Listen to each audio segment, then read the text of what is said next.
Bueno, ya estamos en vivo. Buenos días, buenas tardes, buenas noches, de acuerdo a dónde se encuentren. Mi nombre es Gaspar Pizanú. Soy el manager de políticas públicas e incidencia para América Latina de la organización Access Now. Y hoy tengo el gusto de poder conversar un poco acerca de vigilancia, de tecnologías de vigilancia biométrica con mi colega Verónica Arroyo. Hola Verónica, ¿cómo estás? Hola, ¿qué tal a todos, todas? Mi nombre es Verónica Arroyo, también trabajo con Gaspar y en Access Now, y nosotros somos una organización sin fines de lucro, una ONG internacional, trabajamos en todo el mundo y nuestro propósito de trabajo y de lucha es la protección y la defensa de usuarios o personas en riesgo en la era digital. O sea, nosotros defendemos los derechos humanos en la era digital. Eso Bueno, para la introducción. para introducirnos. Bueno, hoy vamos a conversar un poco, digamos, de forma introductoria acerca de qué son estas tecnologías utilizadas con fines de seguridad y que tienen la particularidad de captar datos biométricos. Para iniciar, digamos, un poco esta conversación, nos vamos a situar en el año 2017, específicamente en Cardiff, donde se llevó a cabo uno de los eventos deportivos más importantes de la actualidad, que es la final de la Champions League. En ese momento era un partido entre la Juventus y el Real Madrid. A ese evento atendieron más de 170.000 personas y la policía del sur de Gales decidió utilizar una, digamos, novedosa tecnología que en realidad ya llevaba un tiempo siendo utilizada para brindar seguridad a los y las fans, que era el sistema de reconocimiento facial. Sin embargo, esa tecnología no funcionó tan bien como esperaban. La policía del sur de Gales supuestamente encontró 2.470 prófugos o criminales buscados, de los cuales 2.297 personas eran inocentes. Es decir, de 2.470, 2.297. Con una simple matemática, esto arrojó un resultado de 92% de falsos positivos, a lo cual hay que sumarle que capturó datos biométricos de 170.000 personas que básicamente no sabían que estaban siendo vigiladas.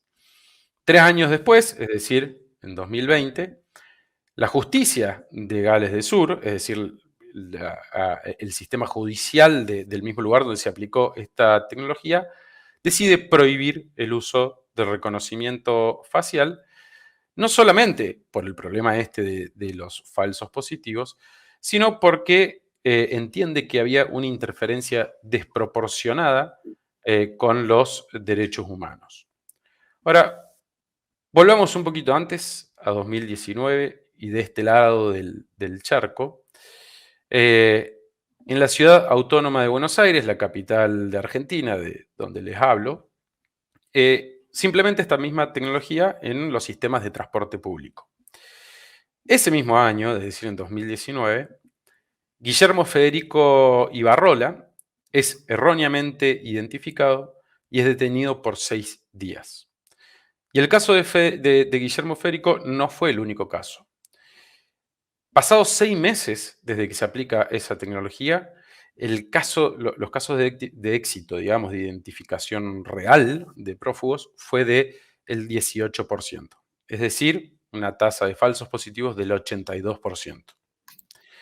Sin embargo, las tecnologías de reconocimiento facial no son las únicas de reconocimiento biométrico. Es como una relación género-especie. Dentro de estas tecnologías encontramos los lectores de iris, los lectores de huellas dactilares y otros que son como similares, que se pueden englobar, que son, por ejemplo, estas nuevas cámaras que miden las temperaturas, que ahora son tan comunes en los aeropuertos producto de la pandemia. De hecho, y solamente como un caso ejemplificativo, recientemente estuve sometido a 2 de estos escaneos en los cuales una vez me dio que tenía 34 grados y otra vez 42. Es decir, según esta tecnología estaba agonizando y sin embargo nadie se alarmó y pude viajar con total normalidad. Es decir, que ya hay como un entendimiento de que fallan y mucho. Ahora, estas tecnologías, estas herramientas, en nuestra región por lo menos, son cada vez más comunes y cada vez son más complejas. Y en esto de la complejidad, cabe citar un caso muy puntual que se dio en 2018, en el cual una empresa llamada Vía 4 se le concesiona la instalación de cámaras de reconocimiento facial en el metro de Sao Paulo, pero no solamente para identificar personas, sino también para inferir datos como el género, la edad y las emociones de todos y todas las pasajeras del servicio público. El año pasado, es decir, en 2021, esa tecnología fue prohibida por los tribunales del Estado brasilero. Ahora, vemos que estas herramientas tienen muchos errores y que pueden hacer muchas cosas. Pero para poder entender esto de los errores y de su complejidad, te pregunto, Verónica, ¿cómo es que funcionan estas tecnologías a nivel técnico? Es una muy buena pregunta porque todo esto que vemos en las noticias, luego decimos, pero ¿cómo es eso? ¿Qué está pasando? De dónde están comparando? O sea, ¿qué está sucediendo? Yo creo que por eso es importante ver cómo funciona esto. Vamos a tratar de ser súper, hablarlo de manera muy coloquial, muy sencilla, como para entenderlo. Cuando hablamos de vigilancia biométrica masiva, ya es una palabra bien redundante, pero empezamos con la palabra, bueno, vigilancia entendemos todos que es estar siguiendo, conociendo lo que hace una u otra persona. Cuando hablamos sobre biométrica, estamos conversando sobre un sistema que funciona, que procesa, analiza, compara información. ¿Qué tipo de información es la que estamos hablando? Bueno, estamos hablando de datos biométricos, pero hasta llegar a este punto, primero quisiera que todos acá y todas recordemos qué cosas son datos personales. Creo que ya a este punto de vida y con todos los escándalos que hemos tenido en distintos países, ya sabemos que son datos personales, son datos sobre nosotros y nosotras, sobre nuestro nombre, nuestra dirección. Y también dentro de ello, por ejemplo, puede encontrarse nuestra huella dactilar, que en algunos casos está, por ejemplo, en nuestra cédula de identificación. Encontramos ahí nuestra huella dactilar, porque colocan de esta huella dactilar pertenece a Verónica, por ejemplo, ¿no? Entonces, ¿qué sucede con estos sistemas, con esta tecnología?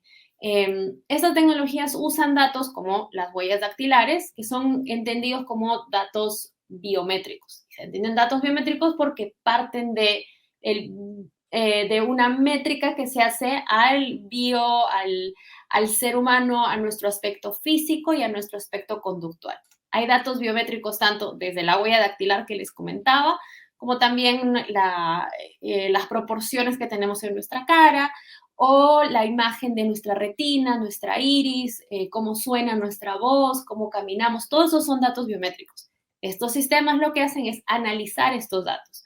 Para ello, lo que hacen es crear un modelo donde pueden colocar cuál es por ejemplo, en una huella dactilar, ustedes podrán ver su huella dactilar cada uno y hay una diferencia entre un surco y el otro, hay onditas de alguna manera, y eso es una información que se genera y se guarda dentro de un modelo.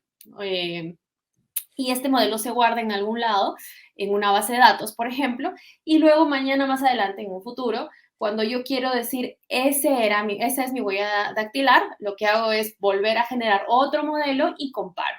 Esto es en sencillo cómo funciona el sistema. Ahora, este sistema es utilizado para un montón de actividades. De las más básicas, tenemos la que funciona con nuestra cédula de identidad para decir, yo soy tal persona, entonces utilizan de nuevo mi huella dactilar para comparar esa huella dactilar que tengo en este momento con la que guardé en su momento y dicen, sí, corresponde, por ejemplo, ¿no? Pueden haber errores también, como estaba hablando Gaspar, de falsos positivos o negativos, y eso es una forma. Otra forma es utilizar esta información biométrica y estas comparaciones que hacemos para categorizar a las personas. Entonces, podemos decir, podemos quedar hablándonos si es que esto es, pues, de alguna manera está bien psicológicamente, socialmente, porque podemos decir, mira, todas las personas que son así son mujeres y todas las personas que son de tal manera son varones. Pueden existir esas categorías. Para hoy día, para la charla que estamos teniendo hoy día, lo que nos importa es cuando se utiliza esta información, no solo la voy a alquilar, sino exactamente de la cara, que se llama reconocimiento facial, para identificar quién está transitando en la calle. Entonces, tenemos una cámara que lo que hace es visualizar lo que está pasando, detectar caras, sacar estos modelos de las caras y comparar con una base de datos de caras que tiene desde hace mucho tiempo. Usualmente, en el caso que comentaba, por ejemplo, Gaspar, y otros casos que hay, se compara con una base de datos de caras de prófugos de la justicia. Entonces, se utiliza la cámara para estar buscando, a ver, de toda la gente que está pasando por esta calle, quién podría estar con una requisitoria o siendo buscado por, no sé, por algún juez y demás. O sea, Y así cabe, funciona la tecnología. Es un poco complicada, pero ahí vamos. Creo que estamos entendiendo, ¿no? sí, y creo incluso también, digamos, tener en cuenta que, por ejemplo, estas mismas bases de datos tienen como otros problemas aparte y que de hecho son muchas veces las que producen que estos sistemas funcionen mal por cómo se recolectan, cómo se hacen esa comparación, la desactualización de las bases de datos, lo cual, digo, es como para entender qué complejo que es todo este problema, ¿no? Sí, sí, claramente. Ahorita les he hablado de un mundo ideal donde todo funciona bien, donde hay una comparación y tienes un resultado, pero en la realidad, la manera en la cual se desarrollan estos sistemas, la manera que, o sea, qué bases de datos se utilizan, genera que a veces un resultado no sea el que estamos buscando y tenemos por eso falsos positivos y falsos negativos. Eso es, eso es un problema grave y yo creo que más allá de eso, en América Latina nosotros tenemos otro tipo de problemas. Entonces, ahí me genera a mí la duda y me gustaría que Gaspar nos dé un poco más al detalle, así, desde su expertise, sobre, bueno, ya entendimos cómo funciona desde un aspecto técnico, pero con todos los falsos negativos, falsos positivos, los resultados que no son realmente lo que nos dicen que deberían hacer. ¿Cómo esto a mi persona que yo transito, que yo tomo mi transporte público, cómo a mí me afecta? O sea, ya, me están tomando fotos todo el tiempo, están sacando imágenes de mí, pero y yo no soy prófuga, a mí nadie me está buscando. ¿Cómo me afecta a mí? Bueno, en este sentido, digamos, debemos hacer como un doble análisis, creo, ¿no? Porque muchas veces cuando se habla de la tecnología de reconocimiento facial, incluso cuando es prohibida o muchas de las denuncias que se hacen, tienen que ver con esta cuestión de los falsos positivos, ¿no? Que es claramente una afectación, digamos, si una persona es detenida durante 6 días porque hubo un error, hay una vulneración de derechos. Ahora, cuando vemos o cuando sí, leemos algún tipo de comunicado de las empresas, sobre todo que desarrollan estas tecnologías, dicen, no, bueno, pero cada vez se va mejorando y cada vez se hacen más eficientes y una vez que logremos solucionar estos problemas técnicos, ya no va a haber más problemas. Y cuando solucionen todos estos problemas técnicos, estas tecnologías van a ser todavía más peligrosas, que eso es lo que hay que entender. Que el Claro, problema no cuando está, sepan quién es quién realmente, ¿no? claro, porque Hoy en día se equivocan, por exacto, así lo cual lo hace decirlo. bastante ridículo el sistema, porque, digamos, así como identifican mal a una persona, digamos, pueden tranquilamente no identificar a una persona que realmente está buscada. Entonces, eh, pero justamente, cuando puedan saber exactamente quiénes son las personas, como decías vos, Verónica, que te tomás el transporte público, van a saber que sos vos, Verónica Rosa, quien se está tomando todos los días el transporte público a cierta hora, que va a ciertos lugares, que se encuentra con ciertas personas, y van a saber todo eso. Entonces, entendemos que estas tecnologías, cuando se vuelvan todavía mejores, van a ser más peligrosas. ¿Más peligrosas para qué? Para los derechos humanos, ¿no? O sea, digamos, es lo que trabajamos justamente con Verónica en la organización.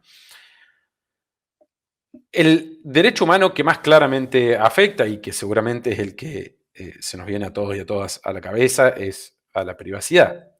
Esta tecnología, como repetimos varias veces ya, procesa información biométrica, es decir, información que es sensible.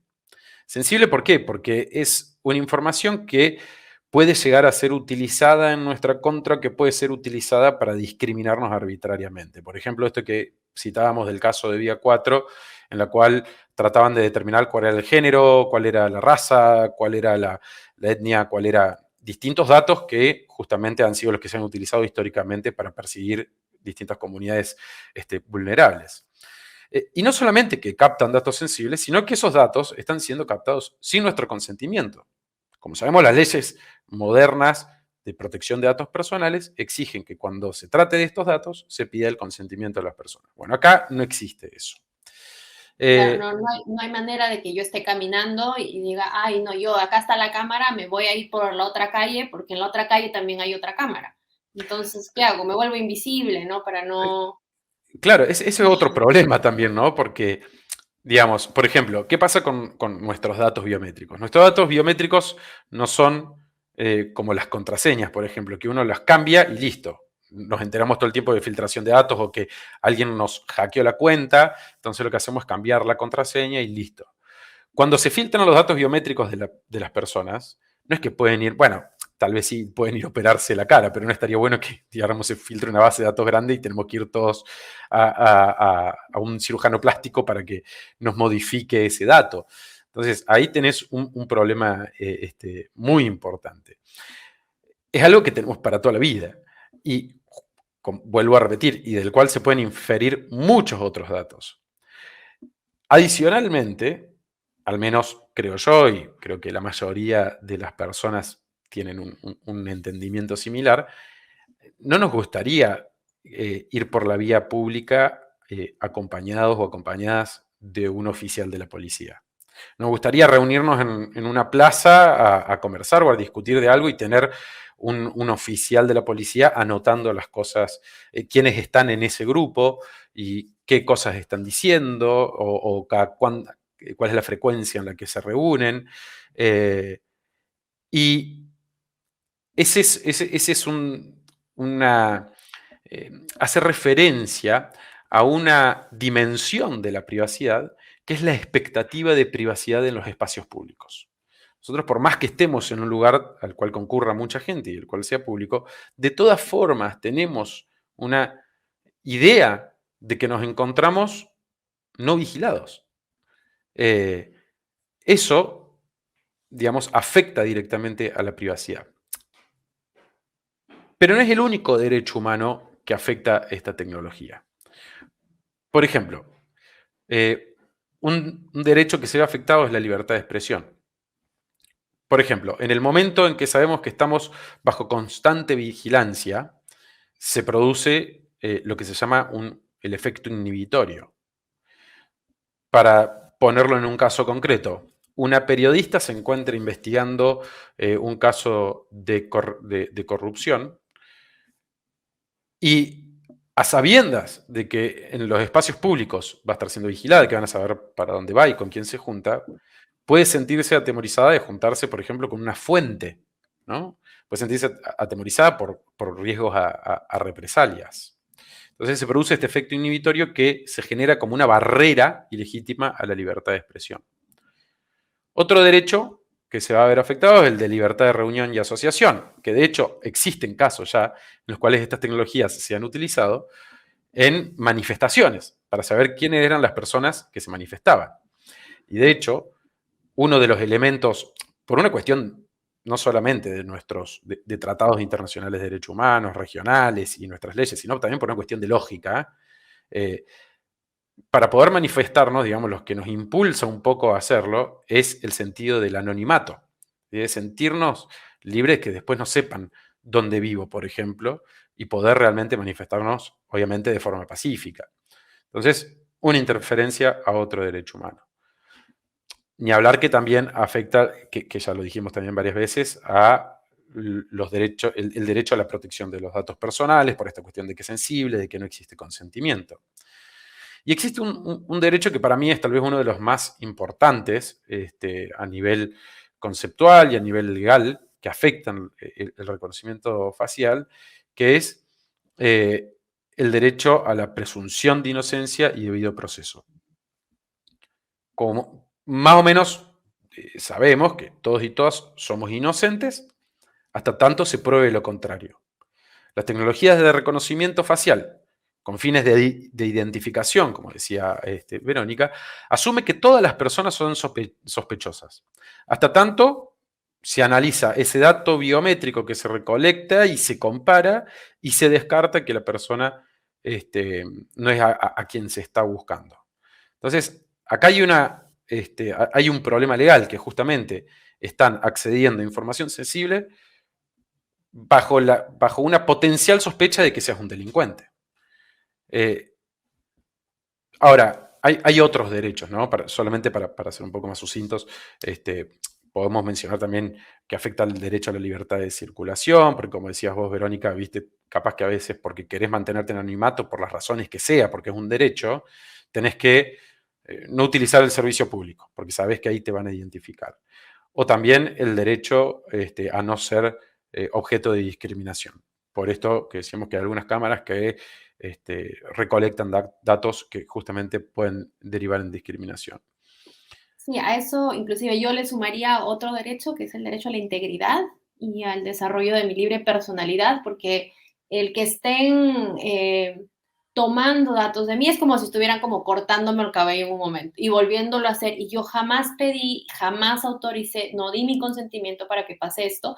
Y eso tiene una afectación a la integridad mía, a mi integridad como persona, ya sea como yo me identifico, como yo soy, y también a mi integridad corporal. Creo que, o sea, A la podemos, autodeterminación, digamos. exactamente. Bueno, existen todas estas, es un cóctel de derechos. Siempre decimos que el reconocimiento facial utilizado en calles termina vulnerando, ¿no? Sí, absolutamente. Y otra cosa, ¿no? Digamos, acá estamos hablando de un análisis que se hacen de estas tecnologías, que son las que llevaron a distintos tribunales a prohibirlas, y es por el normal funcionamiento de estas tecnologías. O sea, ni siquiera nos estamos metiendo cuando se utilizan de forma abusiva, porque tranquilamente podrían no estar destinadas a la vigilancia entendida en el sentido de el cumplimiento de las leyes, porque tranquilamente podrían ser utilizadas para la persecución, o sea, o podrían ser utilizadas, como ha sucedido, por agentes de la policía para saber en qué lugar se encontraba su expareja, la cual tenía una orden de no acercamiento, y la utilizaron para saber dónde estaba para, bueno, cometer un crimen. Entonces, si incluso se tiene en cuenta el potencial abusivo de estas tecnologías, son aún más riesgosas.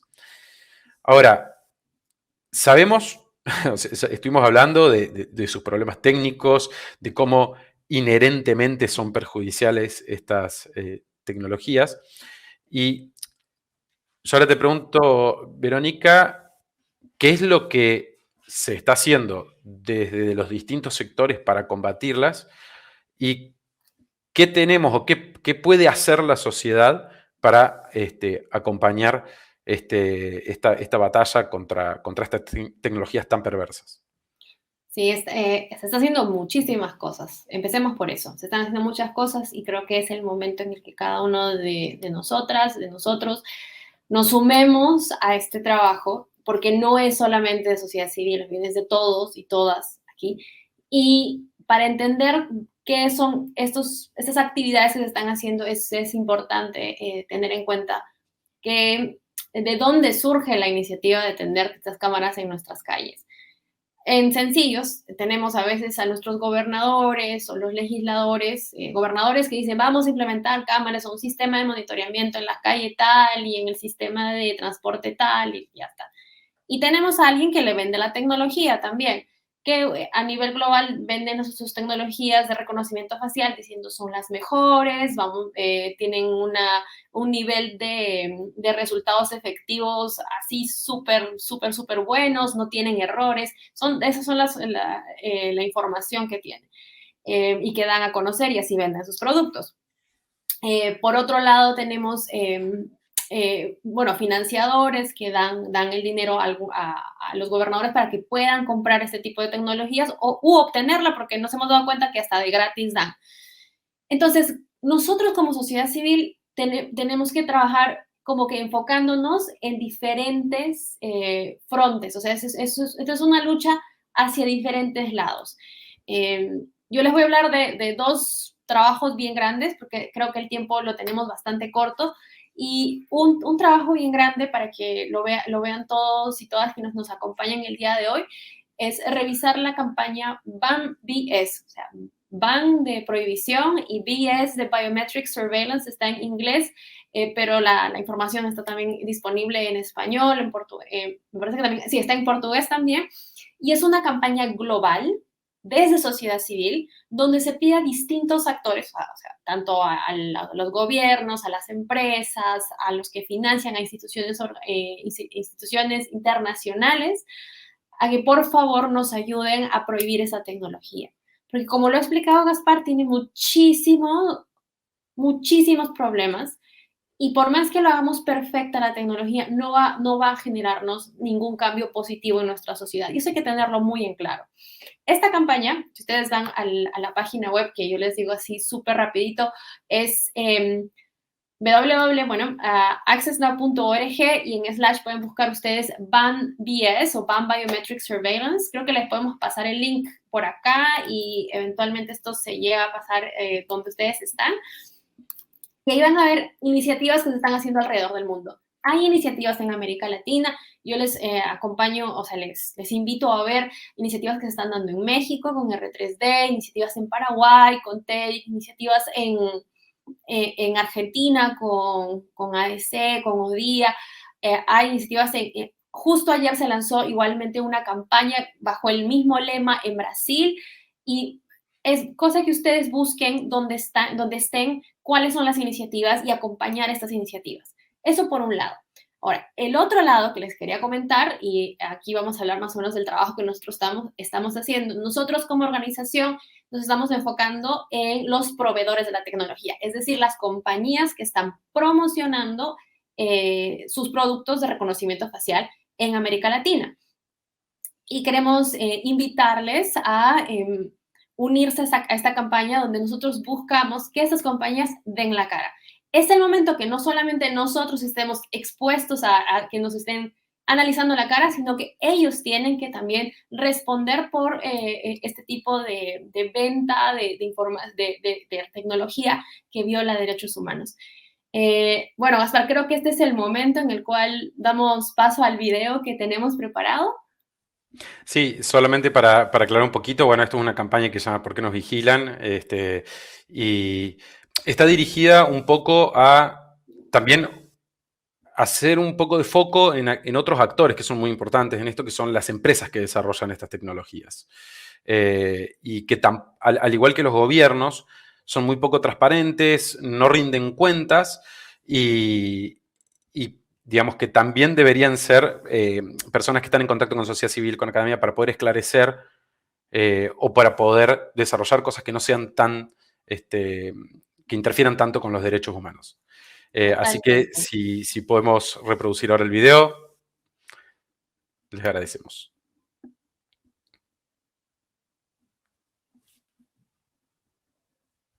Ahí nos están avisando. Ya llega el video. Solo para comentarles que nosotros hemos mandado un montón de preguntas a esas empresas desde el 2020, si no estoy mal. Sí, en realidad empezamos en 2019, finales de 19. 2019, a enviar. Hubo 3 intentos ya por comunicarnos. Hemos recibido, en el último tiempo, en realidad, al principio no recibimos ninguna respuesta y recientemente empezó a haber un poco más de comunicaciones, pero muy desde el punto de vista, digamos, de las políticas públicas. O sea, no había respuestas a las preguntas que hacíamos. Muy diplomáticos, podríamos Claro, decir. eran las comunicaciones casi, yo diría, de marketing. Sí, sí. Pero bueno, de a poco estamos buscando también recibir respuestas. Así que creo que ahora me dicen que ya está el video para poder verlo.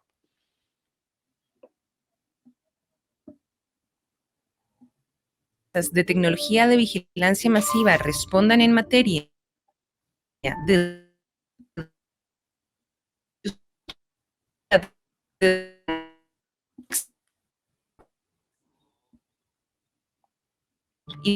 .net, intentamos contactar a 9 empresas radicadas en China, Japón, Francia, Israel y Estados Unidos, que producen y han brindado tecnología de vigilancia masiva a países como Argentina, Brasil y Ecuador.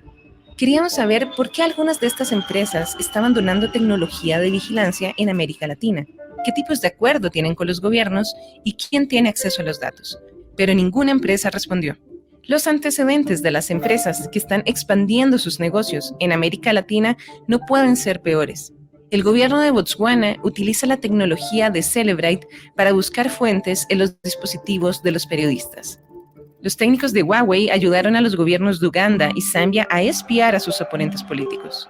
Verint proporcionó centros de monitoreo capaces de interceptar en masa redes telefónicas, móviles e IP en Kazajistán y Uzbekistán. Todas estas empresas están trabajando también en América Latina. Y mejor ni empiezo a hablar del resto. América Latina tiene una larga historia de persecución de disidentes y personas de comunidades marginadas. Sin respuestas de las empresas y respuestas vagas de las autoridades, no podemos evitar preguntarnos, ¿por qué los gobiernos de la región compran tecnología que ha sido utilizada para cometer abusos de derechos humanos? ¿Por qué las empresas no impiden que se abuse de sus herramientas?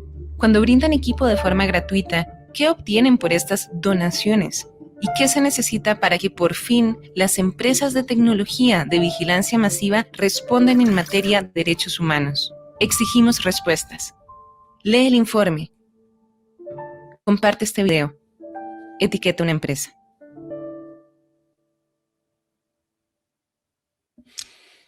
Bueno, hay un poco la campaña de la que les mencionábamos.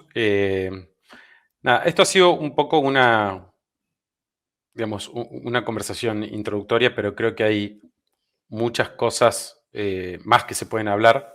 Les invitamos a contactarnos.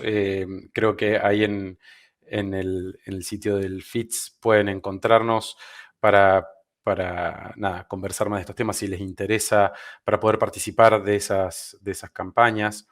Ahí nos preguntan, bueno, ¿en dónde puede encontrarse ese video? Está en YouTube.